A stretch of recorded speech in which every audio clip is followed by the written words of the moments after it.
ओम श्री ते भैरवाय नमः. बघा, आज रामनवमी.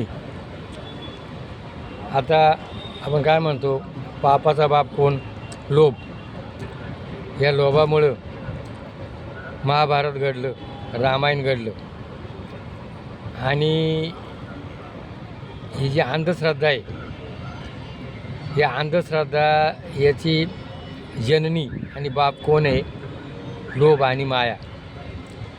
बघा, आज या अशा अंधश्रद्धेच्या नावाखाली अनेक गोष्टी घडून राहिल्यात. मोठमोठे मंत्री, मोठमोठे शिकलेले लोक आणि ह्या अंधश्रद्धेच्या मागं धावतात. हे धावण्याचं कारण काय? लोभ. या लोभापोटी करूनही ते कृत्य करतात. आणि अजून जे असे काही अंधश्रद्धेवाले, खोटं वागणारे लोक आहे, यांना आधार कोणाचा असतो? राजश्रय.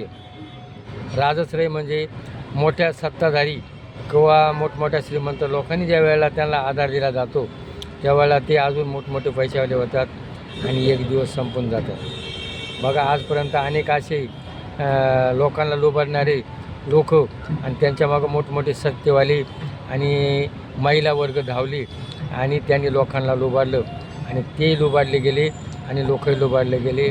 तरी आता आज रामनवमी आणि आज रामनवमीचा आपण संकल्प करूया आणि अशा अंधश्रद्धा आणि खोटे हे जे काही वागणारे लोक आहे यांच्यापासून सावध राहा.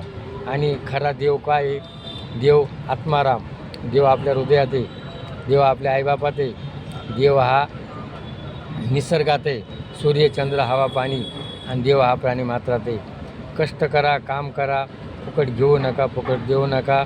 आणि गीता, भागवत आणि ज्ञानेश्वरी काय तुकारामाने सांगितलं, अवघे पोटासाठी ढोंग तिथे कैसा पांडुरंग.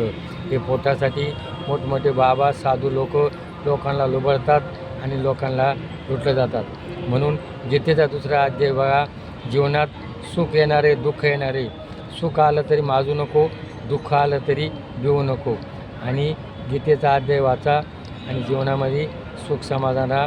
तुम्ही फसू नका आणि दुसऱ्यांना फसून देऊ नका. ते पटलं तर क्लिक करा. जय वैरनाथ.